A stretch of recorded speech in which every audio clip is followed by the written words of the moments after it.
எல்லாருக்குமே ஒரு பெரிய இது ட்ரூத் ஆஃப் டெவல். நான் உங்க தேவி. என்னடா ரொம்ப நாளாக வீடியோ காணலையேன்னு யோசிக்காதீங்க. So busy. ஸோ அதனால தான் வீடியோ போட முடியல. ஸோ இன்றைக்கி நம்ம என்ன கதை பார்க்க போகிறோம் அப்படின்னா, ஒரு காலேஜ் ஹாஸ்டலில் நடந்த அமானுஷ்ய சம்பவங்களை பற்றி தான் பார்க்க போகிறோம். தான் ஃப்ரெண்டு உடம்புல எதுவும் இருக்குதுன்னு தெரிஞ்சதுக்கப்புறமா அந்த தோழிகளோட நிலைமையை பற்றியும் அதுக்கப்புறமா நடந்த அமானுஷ்ய பிரச்சனைகளையும் பற்றி தான் பார்க்க போகிறோம். இது வரைக்கும் சேனலை சப்ஸ்கிரைப் பண்ணாதவங்க சப்ஸ்கிரைப் பண்ணிடுங்க. மறக்காம பெல் ஐகானையும் கிளிக் பண்ணிடுங்க. வீடியோ பிடிச்சா லைக் பண்ணுங்கள். அண்ட் இது மாதிரி உங்களுக்கு ஏதாவது கதைகள் தெரிஞ்சிருந்ததுனாலோ ஆர் உங்களுக்கு நடந்திருந்ததுனாலோ இன்ஸ்டாகிராமில் என்னோட டிஸ்கிரிப்ஷனில் என்னோட இன்ஸ்டாகிராம் ஐடி கொடுத்துருக்கேன். அதில் போய் வாய்ஸ் மெசேஜாவோ இல்லை டெக்ஸ்ட் மெசேஜாவோ சென்ட் பண்ணுங்கள். அண்ட் வாங்க இப்போ வீடியோக்குள்ளே போகலாம்.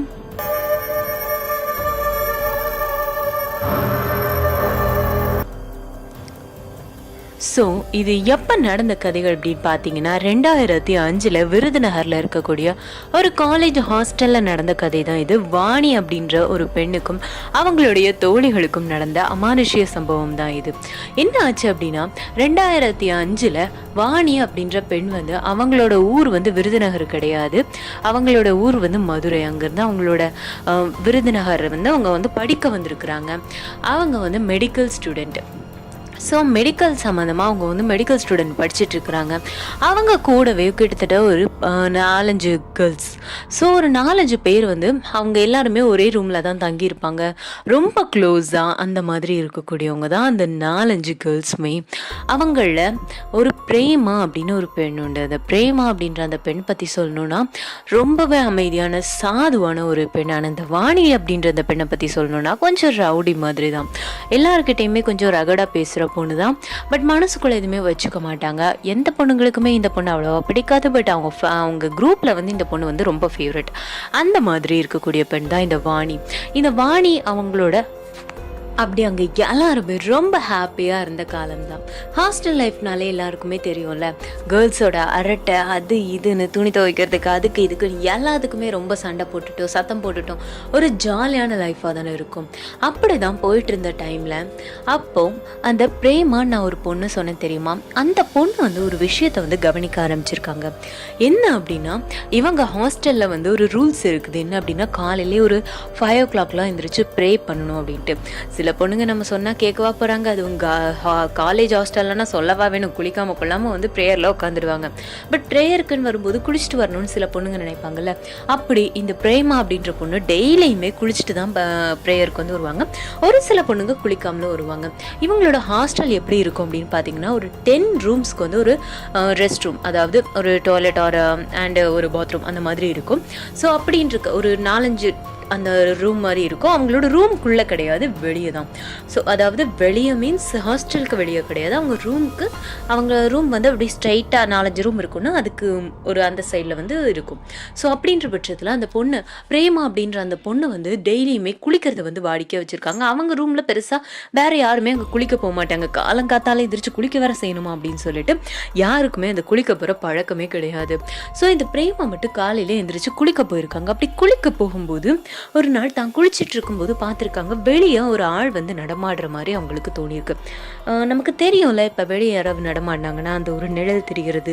ஸோ அந்த மாதிரி தெரிஞ்சிருக்கு. இவங்களுக்கு தெரிஞ்ச உடனே சந்தேகமாக இருக்குது, யார் இந்நேரத்தில் குளிக்கிறது அப்படின்னு யோசிச்சிருந்தாலும் சரி நம்ம தான் குளிக்குமா என்ன, மற்ற பிள்ளைகளுக்கு யாருக்கா ஒருத்தருக்கு அறிவு வந்திருக்கும் அப்படின்னு சொல்லிட்டு பிரேமா வந்து அதை கண்டுக்காமல் விட்டுட்டாங்க. அதுக்கப்புறம் ஒரு 2-3 days அதே மாதிரி ரெகுலராக நடந்திருக்குது. அப்பயுமே அவங்க சரி யாரோ ஒரு பொண்ணு நம்ம கூட இருக்கிற பொண்ணு தான் யாரோ குளிக்கிறதுக்காக வந்திருக்காங்க அப்படின்னு சொல்லிட்டு அதை வந்து ஒரு பெரிய விஷயமாகவே அவங்க எடுத்துக்கல. பட் அதுக்கு அடுத்த நாள் தான் இவங்களுக்கு வந்து ஒரு இதே நடந்திருக்குதுன்னு சொல்லலாம். என்ன அப்படின்னா, இவங்க ரெஸ்ட் ரூம்க்கு வெளியே நிற்கும்போது யாரோ ஒரு 2-3 பாத்ரூம்ஸ் வந்து இருக்கும். அதில் வந்து ஒரு பாத்ரூமில் யாரோ குளிக்கிற மாதிரி அவங்களுக்கு வந்து ஃபீல் ஆகிருக்குது. சத்தமெல்லாம் கேட்டிருக்கு, நல்லா தண்ணி ஊற்றுற சத்தமெல்லாம் கேட்டிருக்கு, குளிக்கிற மாதிரியே இருந்திருக்கு. சரி இன்னைக்கு யாருன்னு நம்ம பார்த்துருவோம், நம்ம கூட சேர்ந்து யார் ஏதாவது குளிக்கிறான்னு பார்த்துடலாமே அப்படின்னு சொல்லிட்டு இன்னைக்கு வந்திருக்காங்க. அப்படி ரெஸ்ட் ரூம்குள்ளே போய் பார்க்குறாங்க. அங்கே வந்து ஒரு 4 பாத்ரூம்ஸ் இருக்குது. ஸோ அந்த 4 பாத்ரூம்லேயுமே அவங்களுக்கு தண்ணி சத்தம் கேட்குற அந்த பாத்ரூம் போய் பார்த்தா அந்த பாத்ரூம் ஓப்பனில் தான் இருக்குது, க்ளோஸில் இல்லவே இல்லை. இவங்களுக்கு இதை பார்த்த உடனே ஒரு மாதிரி திக்குன்னு ஆயிடுச்சு. என்னடா இது, இவ்வளோ நேரம் இங்கே தானே சத்தம் கேட்டுச்சு அப்படின்னு சொல்லிட்டு அங்கே வந்து போய் பார்க்குறாங்க. அந்த தண்ணி மட்டும் கலக்கலன்னு சாடிட்டே இருக்குது. அதாவது தண்ணி டேப்பை வந்து யாரோ ஓப்பன் பண்ணி வச்சுட்டு போயிருக்காங்க, அதை க்ளோஸ் பண்ணாமலே விட்டுருந்துருக்குறாங்க அப்படின்ற மாதிரி இருந்திருக்கு. ஆனால் இவங்களுக்கு என்ன தோணுது அப்படின்னா, இவங்க வந்து தெளிவாக சத்தத்தை கேட்டாங்க. நார்மலான சத்தம் கிடையாது. இவங்க எப்படி தெளிவாக கேட்டாங்கன்னா, ஒரு ஆள் குளிக்கிற மாதிரி சத்தம். ஜஸ்ட் டேப்லேருந்து தண்ணி சாடுற மாதிரி சத்தம் மட்டும் கிடையாது. ஒரு ஆள் வந்து தண்ணி எடுத்து குளிக்கிற மாதிரி இருக்கிற சத்தத்தையும் இவங்க வந்து தெளிவாக கேட்டிருக்கிறாங்க. அப்படி கேட்டதுனாலேயே பிரேமாவுக்கு ஒரு மாதிரி பயம் வர ஆரம்பிச்சிருக்கு. ஆல்ரெடி நான் சொல்லியிருக்கேன், பிரேமா வந்து ரொம்ப அமைதியான சாதுவான பொண்ணுன்னு. ஸோ அதனால அவங்க யார்கிட்டயுமே வெளியே சொல்லாமல் அப்படி இருந்திருக்கிறாங்க. அப்படி இருக்கிற நாளையில தான் அவங்க ஹாஸ்டலில் இருக்கிறதுனால அவங்க பேரண்ட்ஸ் எல்லாமே மந்த்லி ஒன்ஸ் டைம் வந்து பார்க்க வருவாங்க. அப்படி மந்த்லி ஒன்ஸ் பார்க்க வரும்போது அவங்களுக்கு நிறைய பொருட்கள், பழங்கள், அந்த மாதிரி ஸ்நாக்ஸ் அந்த மாதிரி நிறைய வாங்கிட்டு வருவாங்க. அப்படி வாங்கிட்டு வரது அந்த ரூமில் இருக்கிறவங்க எல்லாருமே ஷேர் பண்ணி தான் சாப்பிட்டுப்பாங்க. ஒருத்தருக்கு ஒருத்தர் விட்டு கொடுத்து அந்த மாதிரி எல்லாருக்கும் கொடுத்து அந்த மாதிரி சாப்பிடுவாங்க. அப்படி எல்லா பேரண்ட்ஸும் வாங்கிட்டு வந்துட்டு இருக்கும்போது தான் அந்த குரூப்லேயே இருக்க ரேணுகா அப்படின்ற ஒரு பொண்ணோட அம்மா வந்து நிறைய மாம்பழம் வந்து வாங்கிட்டு வந்திருக்கிறாங்க. அந்த நேரத்தில் மாம்பழ சீசன் போல். ஸோ அதனால நிறைய மாம்பழம், ஒரு கிலோ மாம்பழம் போல் வாங்கிட்டு வந்திருக்காங்க. 1 கிலோனா ஒரு 7-8க்குள்ளே வேணால் இருக்கும்ல. ஸோ அதனால எல்லாருமே சரி நம்ம வந்து எல்லாரும் போயிட்டு வந்து நம்ம வந்து காலேஜ் போயிட்டு வந்து சாப்பிட்டுக்கலாம் அப்படின்னு சொல்லிட்டு காலையிலே எல்லாத்தையும் எடுத்து வச்சுட்டு அவங்க எல்லாருமே போயிருக்கிறாங்க. அன்னைக்கு செமஸ்டர் எக்ஸாம் நடந்துட்டு இருந்திருக்கு. ஸோ எல்லாருமே ஆளாளுக்கு ஒவ்வொரு டிபார்ட்மெண்ட் தானே. ஸோ ஒவ்வொரு டிபார்ட்மெண்ட்ன்றதுனால அவங்களுக்கு மதியானமே முடிஞ்சிட்டாலும் கொஞ்சம் நேரம் ஊர் சுற்றிட்டு, அந்த காலேஜ்லாம் கொஞ்சம் ஜாலியாக சுற்றிட்டு அப்படி இப்படி தான் சாயங்காலமாக வராங்க. பட் இந்த வாணி அப்படின்ற இந்த பொண்ணு மட்டும் சீக்கிரமாகவே அவங்க வந்து எங்கே போனாங்கன்னே தெரில, ரூமுக்கு போயிட்டாங்களா எங்கே போனாங்கன்னு தெரில. மற்ற எல்லாரும் என்ன நினச்சிட்டாங்கன்னா, சரியா அவளுக்கு உடம்பு சரியில்லாமல் இருக்கும் அதனால போயிருப்பா அப்படின்னு சொல்லிட்டு மற்றவங்க யாருமே அது ஒரு பெரிய விஷயமாவே எடுத்துக்கல. பட் வீட்டுக்கு அங்கே ஹாஸ்டல் போய் பார்க்குறாங்க. அப்படி பார்க்கும்போது ஹாஸ்டலுக்கு அவங்க வந்து உள்ளே வந்துட்டு அவங்களோட ரூமுக்கு வெளியே நிற்கிறாங்க. வெளியே நின்று சும்மா எதாச்சியாக உள்ளே பார்க்கும்போது அந்த வாணி அப்படின்ற அந்த பெண் வந்து அந்த மாம்பழத்தை ஏதோ கிடைக்காத ஒரு விஷயம் கிடைச்ச மாதிரி ரொம்ப ஒரு எப்படி சொல்கிறது, ரொம்ப தீரா பசியோடு இருந்த மாதிரி ரொம்ப ஒரு ஆக்ரோஷமாக சாப்பிட்றது வந்து இவங்க பார்த்துருக்காங்க. இவங்க பார்த்த உடனே இவங்களுக்கு வந்து கொஞ்சம் கோவம் வந்துடுச்சு. எல்லாருமே சின்ன குழந்தைங்க மாதிரி தானே, ஹாஸ்டலில் இருந்தாலும் காலேஜ் பொண்ணுங்க தானே. ஸோ அதனால் அவங்களுக்கு வந்து டக்குன்னு இதை பற்றி வேறு எதுவும் யோசிக்க தோணலை. இவன் என்ன நம்ம எல்லாரும் சேர்ந்து சாப்பிட்லாம் தானே சொன்னோம், அதுக்குள்ளே இவன் அவசரப்பட்டுட்டு சாப்பிட்றா அப்படின்னு சொல்லிட்டு அந்த வாணி அப்படின்ற அந்த பெண் மேல வந்து இவங்களுக்கு கொஞ்சம் கோவம் வந்துருச்சு. ஸோ இவங்க யாருமே யாருமே இவங்க கிட்ட வந்து கேட்கல. அந்த வாணி அப்படின்ற அந்த பெண் கிட்ட வந்து யாருமே கேட்கல. ரேணுகா, பிரேமா யாருமே கேட்கல. ஏன்னா அந்த பெண் வந்து கொஞ்சம் கோவக்கார பெண் அப்படின்றது எல்லாருக்குமே தெரியும். என்னதான் அவங்க கிட்ட ரொம்ப பாசமா இருந்தாலுமே அந்த பொண்ணோட ஏதாவது கோவப்பட்டுட்டா அப்படின்னா ரொம்ப சத்தம் போடுவா. அதனால அவங்க வந்து சரி கேட்க வேண்டாம், நம்ம வேணா அப்புறம் பார்த்துக்கலாம் அப்படின்னு சொல்லிட்டு அப்படியே விட்டுட்டாங்க. அவங்களும் அதுக்கப்புறமா வந்து நார்மலாக அவங்க வந்து வெளியே போயிட்டாங்க. அந்த வந்ததோ இல்லை அவங்கள பார்த்ததோ வாணிக்கு தெரியாது, அந்த மாதிரி தான் இருந்திருக்கு. ஸோ அப்படின்ற பட்சத்தில் அவங்க போயிட்டு ஒரு 10 மினிட்ஸ் கழிச்சு வராங்க. வந்து ஜாலியாக எப்போ போல வாணிக்கிட்ட பேசுகிறாங்க. வாணியும் அதே மாதிரி தான் பேசுகிறாங்க. அப்படி பேசும்போது தான் அந்த அலமாரியில் அவங்க வந்து அந்த கூடையில் வந்து மாம்பழம் வந்து வச்சுருந்துருக்காங்க. ஸோ அந்த மாம்பழத்தை பார்த்துட்டு ஒரு மாம்பழம் குறையிற மாதிரி இருக்குல்ல வாணி, வா எங்கே போச்சுன்னு தேடலாம் அப்படின்னு சொல்லிட்டு எல்லாரும் வா எங்கேயாவது நம்ம வச்சுட்டோமா மறந்து அப்படின்னு தேடுற மாதிரி தேடுறாங்க. அதே மாதிரி வாணியும் கூட சேர்ந்து தேடுறாங்க. அப்படி வாணி தேட தேட இவங்க எல்லாருக்கும் சரியான கோபம். இவ தானே எடுத்து சாப்பிட்டா, இப்போ கூட வாயை திறந்து சொல்கிறாளா பாரு, இப்போவும் இதே மாதிரி தானே பண்ணிக்கிட்டு இருக்கா அப்படின்னு சொல்லிட்டு வாணி மேலே எல்லாருக்குமே ரொம்ப கோபம். அப்படியே ரொம்ப அப்படி எல்லாருக்குமே வந்து கோவமாக வருது, என்ன இந்த பொண்ணு இந்த மாதிரி பண்ணிட்டு இருக்காளே அப்படின்னு சொல்லிட்டு. அப்படி இருக்க அந்த நைட் ஆகுது. அன்னைக்கு எல்லாரும் போய் டின்னர் சாப்பிட்றாங்க. அப்போவுமே யாருமே வாணிக்கிட்ட அதை பற்றி கேட்கல. அப்படியே போகுது. அடுத்த நாள் வந்து யாருமே சரியாக வாணிக்கிட்ட பேசலை. வாணிக்கிட்ட பேசாமலே இருக்காங்க. உடனே வாணி வந்து அவளாவே வந்து பேசுறா. வாணியோட கேரக்டர் என்னன்னா, நீ பேசலையா நான் பேசல, அந்த மாதிரி அவங்க பேசலையா சண்டை போட்டுட்டு பேசாம இருப்பாளே தவிர எப்பவுமே அவளா தேடி வந்து வாணி வந்து பேசுற பழக்கமே கிடையாது. ஆனா இவங்க பேசாம இருக்கிறத பார்த்துட்டு வாணியே வந்து பேசுறான். எதுக்காகப்பா என்கிட்ட யாருமே பேசாம இருக்கீங்க, நம்ம எல்லாருமே ஃப்ரெண்ட்ஸ் தானே, ஏன் இப்படி பண்றீங்க அப்படின்னு கேட்கவும் எல்லாருக்குமே ஒரு மாதிரி பயமா இருக்குது. காரணம் என்னன்னா, வாணி இப்படி பேசுற பொண்ணே கிடையாது. என்ன உங்களுக்கு அப்படின்னு அப்படின்னு சொல்லிட்டு ஒரு மாதிரி அதட்டுற மாதிரியான பொண்ணு தானே தவிர இந்த மாதிரி ஏன் இப்படி பண்ணுறீங்கன்னு பொறுமையாக கேட்கக்கூடிய பொண்ணே கிடையாது. அப்படின்ற பட்சத்தில் அவங்களுக்கு இன்னும் கொஞ்சம் குழப்பமாகவும் இருக்குது, இன்னும் கொஞ்சம் கோபமாகவும் வருது. உடனே இந்த இதில் இருக்கக்கூடிய ரேணுகா அப்படின்னு ஒரு பொண்ணை சொல்லியிருந்தேன்ல, அவங்க அம்மா தான் மாம்பழம் வந்து கொண்டு வந்திருந்தாங்க. அந்த பொண்ணு வந்து கோவத்தில் கேட்டுடுறா, ஏ வாணி, நம்ம எல்லாருமே சாப்பிட்லான்னு தானே அந்த மாம்பழம் வச்சுருந்தோம், நீ மட்டும் தனியாக போய் எடுத்து சாப்பிட்டுட்டு இருக்க, அதை வேற நாங்கள் காணோம்னு சொல்லிட்டு கேட்டா எங்க கூட சேர்ந்து தேடுற மாதிரியே தேடுறியே, என்ன கதை, இதுக்காக இந்த மாதிரி பண்ணிட்டு இருக்க அப்படின்னு சொல்லிட்டு கோவத்துல கேட்கவும், இதுவே பழைய வாணியா இருந்தா நான் அப்படிதான் சாப்பிடுவேன், உன்னால என்ன பண்ண முடியும்னு ரொம்ப ரகடா பேசியிருப்பா. ஆனா இந்த பொண்ணு என்ன பண்றா அப்படின்னா ரொம்ப அமைதியா, இதுக்கெல்லாமாப்பா என்கிட்ட கோவமா இருக்கிறது, நம்ம ஃப்ரெண்ட்ஷிப்குள்ள இதெல்லாம் ரொம்ப சகஜம் இல்லம்மா, ஏன்பா என்கிட்ட யாருமே பேச மாட்டீங்க, ஏன் இப்பெல்லாம் பண்றீங்க அப்படின்னு சொல்லி ரொம்ப ஒரு மாதிரி குழஞ்சுக்கிட்டே பேசவும் இவங்களுக்கே ஒரு மாதிரி சந்தேகமாகுது. இருந்தாலும் சரி, வாணியே மன்னிப்பு கேட்கும்போது நமக்கு என்ன வந்துச்சு அப்படின்னு சொல்லிட்டு அதை வந்து எல்லாரும் அப்படியே மறந்துட்டாங்க, அப்படியே விட்டுட்டாங்க. அதுக்கப்புறமா அதை பத்தி யாருமே எதுவுமே சொல்லிக்கல. அப்படி இருக்கிறதுல தான் அந்த கேங்லயே ஒரு ஐயர் வீட்டு பொண்ணு வந்து உண்டு. அந்த பொண்ணோட அந்த அவங்களோட அப்பாலாம் இருக்காங்கல்ல, ஸோ அவங்க வீட்டிலலாம் என்ன பண்ணுவாங்கன்னா அந்த தீர்த்தம் வந்து தெளிப்பாங்க தெரியுமா, அந்த மாதிரியான ஏதோ சக்தி வாய்ந்த தீர்த்தம் போல எங்க இருந்தோ வாங்கிட்டு வந்திருக்காங்களா அவங்க அப்பா. அவங்க வந்து என்ன சொன்னாங்கன்னா, ரூம்க நீங்க எல்லாருமே தெளிச்சுக்கோங்க, இவங்க எல்லாருக்கும் ரொம்ப நல்லது அப்படின்னு சொல்லியிருக்காங்க. சரின்னு சொல்லிட்டு அந்த பொண்ணு, இது நடந்தது வந்து எப்படின்னா அந்த செம் எக்ஸாம் நடந்துட்டு இருக்கிற அந்த டைம்ல தான். ஸோ அப்பப்ப நடந்துட்டு இருக்குது, இதுவும் இந்த மாதிரி நடந்துட்டு இருக்குது. அப்படின்ற இந்த டைம்ல தான் இவ்வளோ பிரச்சனையும் நடந்துட்டுருக்கு. ஸோ அப்படின்ற பட்சத்தில் அந்த பொண்ணு வந்து, அதாவது அந்த ஐயர் வீட்டு பொண்ணு இருக்கால, அவளும் இவங்க கேங்கில் சேர்ந்தவங்க தான். இவங்க கேங்கில் யாரெல்லாம்னா வாணி, பிரேமான்னு ஒரு சாதுவான பொண்ணு சொன்னேன்ல, யாரோ ஒருத்தர் குளிக்கிறத பார்த்தாங்கன்னு, அதாவது குளிக்கிறாங்கன்னு பார்த்தாங்கன்னு யாரும் தப்பாக நினச்சிக்க வேணாம். ஸோ அவங்க, அதுக்கப்புறமா ரேணுகா, அதாவது அந்த மாம்பழம் கொண்டு வந்தாங்கல்ல அந்த பெண், அதுக்கப்புறமா இந்த ஐயர் வீட்டு பெண், அப்புறம் இன்னொரு பொண்ணு, அந்த பொண்ணு வந்து ஒரு முஸ்லீம். ஸோ இவங்க எல்லாருமே, ஆனால் ஹாஸ்டலுக்குள்ளே என்ன முஸ்லீம் கிறிஸ்டியன்ஸோ எல்லாருமே ஒரே மாதிரி தான் இருப்பாங்க. எல்லாருமே அந்த மதம் அப்படின்றத தாண்டி தானே ஃப்ரெண்ட்ஷிப்பில் இருப்பாங்க. ஸோ இவங்க ஐயர் வீட்டிலேருந்து கொண்டு வந்த அந்த தீர்த்தத்தை எல்லார் மேலேயுமே தெளிச்சிருக்காங்க. அப்படி தெளிச்சப்ப எல்லாருமே ஒரே மாதிரி தான் இருந்திருக்கிறாங்க. அந்த ஹாஸ்டல்லேயே ஒரு ஸ்பெஷல் ரூம் உண்டு. என்ன அப்படின்னா அந்த கேர்ள்ஸ்க்குனே ஸ்பெஷலாக இருக்கக்கூடியது, இந்த கண்ணாடி, பெரிய கண்ணாடி வச்சிருக்கிற மாதிரி ஒரு ரூம். அந்த ரூம் வந்து இவங்களோட அந்த ஹாஸ்டல், மொத்தம் 2 ஹாஸ்டல் கேர்ள்ஸ்க்குனே தனியாக உண்டு. ஸோ இவங்க ஹாஸ்டலில் மட்டும்தான் அந்த ரூம் இருக்குது. அந்த ஹாஸ்டல் இது வந்து பழைய ஹாஸ்டல். ஸோ இதை கட்டும்போது அதை கட்டியிருக்காங்க. பட் அவங்க ஹாஸ்டல், புது ஹாஸ்டல் கட்டும்போது அது கட்டலை. இதில் இருக்கிறது வந்து first year second year girls, and இன்னொரு புது ஹாஸ்டலில் இருக்கக்கூடியது third year and fourth year girls. So அந்த மாதிரி இருக்கவும் இவங்க வந்து என்ன பண்ணுறாங்க அப்படின்னா, அந்த கண்ணாடி, பெரிய கண்ணாடி இருக்கிற ரூமுக்குள்ளே தான் அந்த பொண்ணு வந்து நிற்கிறாங்க. அதாவது யாருன்னா வாணி அவங்களுக்கு வழக்கம் போல் அவங்க ரெடி ஆகிட்டு இருக்காங்க. காலேஜ்க்கா இல்லை எங்கன்னு தெரியல, எங்கேயோ ரெடி ஆகிட்டு இருக்கும்போது இந்த ஐயர் வீட்டு பொண்ணு வந்து வரா. எல்லாருமே சேர்ந்து தான் வராங்க. அந்த வாணி எங்கடா போனா அப்படின்னு சொல்லிட்டு தேடலான்னு. அப்படி வந்து எல்லாருமே சேர்ந்து அந்த வாணி அப்படின்றத பெண்ணை வந்து கண்டுபிடிச்சிட்டாங்க. அந்த மாதிரி கண்ணாடி ரூமுக்குள்ளே தான் இருக்கிறாங்க அப்படின்னு சொல்லிட்டு, அந்த ரூமே கண்ணாடி ரூம் தான் கூப்பிடுவாங்க போல. ஸோ அப்படி அந்த ரூமுக்கு எல்லாருமே சேர்ந்து ஒரு ஈவினிங் ஒரு 7 o'clock or 8 o'clock தான் இருக்கும். அந்த டைமில் தான் போகிறாங்க.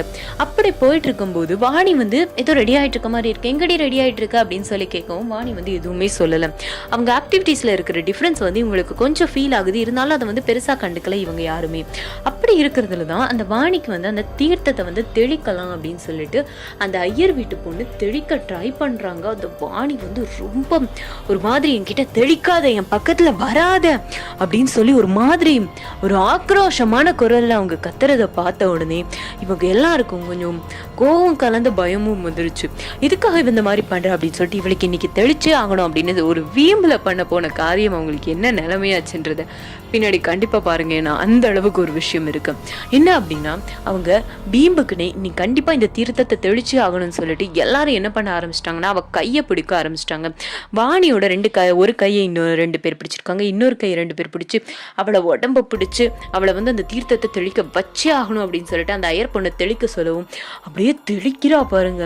அந்த வாணி அப்படின்றத பெண்ணு ஒரு மாதிரி திமிரிக்கிட்ட அத்தனை பேரையும் தள்ளி விட அந்த கேர்ள்ஸ் வந்து கண்ணாடியில பாக்குறாங்க. அப்படியே அந்த வாணி முகத்துக்கு பதிலா இன்னொரு முகம் வந்துட்டு போறத அவங்க எல்லாரும் தத்ரூபமா அந்த இடத்துல பார்த்துருக்குறாங்க.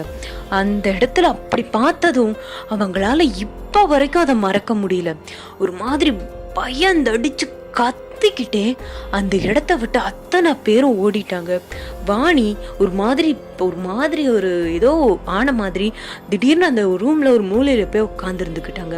இவங்க எல்லாரும் அலறி அடிச்சுட்டு ஓடினதை பார்த்த உடனே ஹாஸ்டல் வார்டனுக்கே பயம் கொடுத்துடுச்சு. என்ன ஆச்சு ஏதாச்சு அப்படின்னு சொல்லிட்டு அவங்க வந்து கேட்குறாங்க, இந்த மாதிரி என்ன ப்ராப்ளம் ஆச்சு, இதுக்காக இந்த மாதிரி கத்துனீங்க அப்படின்னு சொல்லி கேட்கவும் தான் நடந்த அத்தனையும் சொல்லவும் அந்த ஹாஸ்டல் வார்டனுக்கு வந்து கொஞ்சம் புரியுது.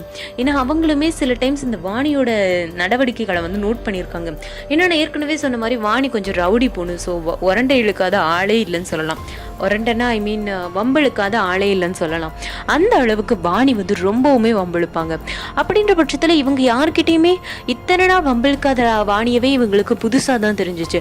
அப்போவே இவங்களுக்கு ஏதோ சந்தேகம் வந்துச்சு. ஆனால் இப்போ வந்து அந்த சந்தேகம் உறுதி ஆயிடுச்சுன்னே சொல்லலாம். அப்படி இருக்க அவங்க வந்து அந்த வார்டன் கிட்ட சொல்லியிருக்காங்க. அந்த வார்டன், சரி நீங்கள் வந்து அவர்கிட்ட எதையும் காட்டிக்காதீங்க, நான் வந்து இதுக்கு ஏதாவது ஒரு முடிவு கட்டுறேன் அப்படின்னு சொல்லிட்டு அந்த வார்டன் வந்து கொஞ்சம் பொறுமையாக தான் இருக்க சொல்லியிருக்காங்க. பட் எதுவுமே செய்யலை. அந்த நேரத்தில் அந்த பெண் வந்து திரும்ப வராங்க. அந்த வாணி வந்து திரும்ப பேசுகிறாங்க. என்ன பேசுகிறாங்க அப்படின்னா, நான் வந்து உங்கள் யாரையும் எதுவுமே பண்ண மாட்டேன், எனக்கு வந்து உங்கள் கூட ஃப்ரெண்டாக இருக்கணும்னு மட்டும்தான் ஆசை, மற்றபடி நான் உங்கள் யாரையும் எதுவும் பண்ண மாட்டேன், நீங்கள் என் கூட ஃப்ரெண்டாக இருக்க மாட்டேன்னு சொன்னீங்கன்னா மட்டும்தான் நான் உங்களையும் கொல்லுவேன் அப்படின்னு சொல்லவும், என்னது எங்களையும் கொல்லுவியா, அப்போ இதுக்கு முன்னாடி எத்தனை பேரை கொண்டிருக்க அப்படின்னு அவங்க அத்தனை பேர் மைண்டுக்குள்ளேயும் அப்போதான் ஒரு பிரச்சனை இருக்குதுன்றதே அவங்களுக்கு புரிய வருது. அப்படின்னு இருக்க பட்சத்தில் தான் அவங்க கிட்ட அந்த பெண்கிட்ட வந்து தைரியமாக கேட்குறாங்க. என்னன்னா அந்த காலேஜ் பொண்ணுங்க அப்படின்றது இந்த இளங்கன்று பயமறியாதுன்னு சொல்லுவாங்கல்ல, அந்த கதையில தான் அந்த பெண்கள் அத்தனை பேருமே இருந்திருக்கிறாங்க. அந்த பேயின்னு கூட பார்க்காம அந்த பேய்கிட்ட போய் எல்லாம் விசாரிக்கிறாங்க. அந்த பேய்கிட்ட இது வந்து ரியாலா நடந்த கதை.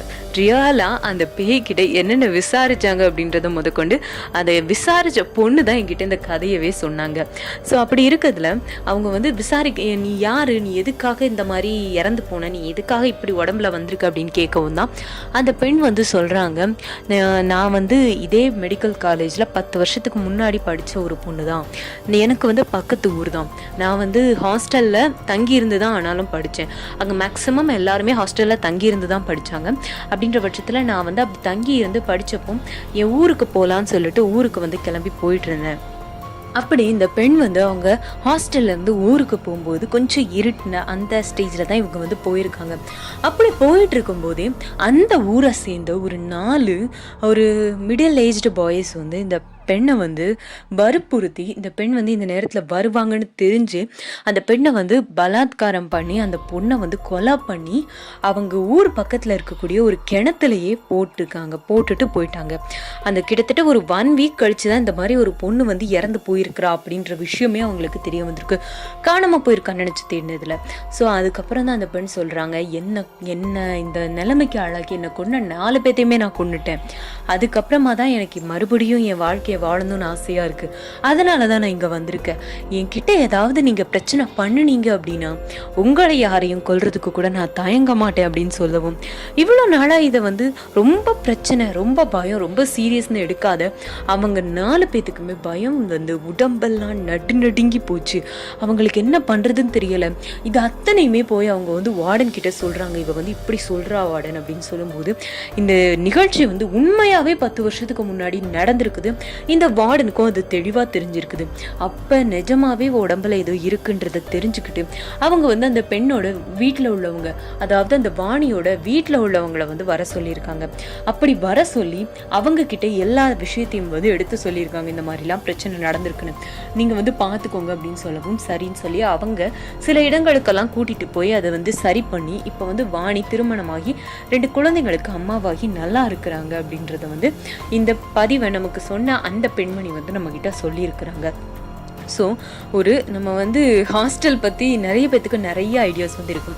நான் வந்து இது வரைக்கும் ஹாஸ்டலில் படித்ததில்லை. ஸோ எனக்கு அந்த ஐடியா இல்லைனாலுமே எனக்கு ஒரு ஏக்கம் இருக்கும் கண்டிப்பாக. ஏன்னா ஹாஸ்டல் அப்படின்றது அவ்வளோ ஒரு ஜாலியாக இருக்கும்னு நான் கேள்விப்பட்டிருக்கேன். ஆனால் ஒரு பெண்ணோட ஒரு ஆவியை வச்சு இப்படி ஒரு கதையை நான் இது வரைக்கும் கேள்விப்பட்டதில்லை. அதுவும் அது ஆவின்னு தெரிஞ்சும் ஃப்ரெண்ட்ஸாக பேசுனதை பற்றி நான் இப்போ தான் கேள்விப்படுறேன். இதை பற்றின உங்கள் கருத்துக்கள் என்ன அப்படின்றத கமெண்ட்ஸில் சொல்லுங்கள். இதை பற்றின ஏன் கருத்து என்ன அப்படின்னா, வழக்கம் போல தான் எப்போவுமே இந்த சில ஆண்களால் பல பெண்களுக்கு நடக்கிற அநியாயம்